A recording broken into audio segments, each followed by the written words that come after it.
This is how you check if Bitlocker is enabled on Windows 11 using a CMD command.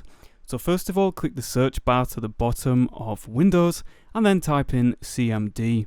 From here, right click on Command Prompt and click Run as Administrator.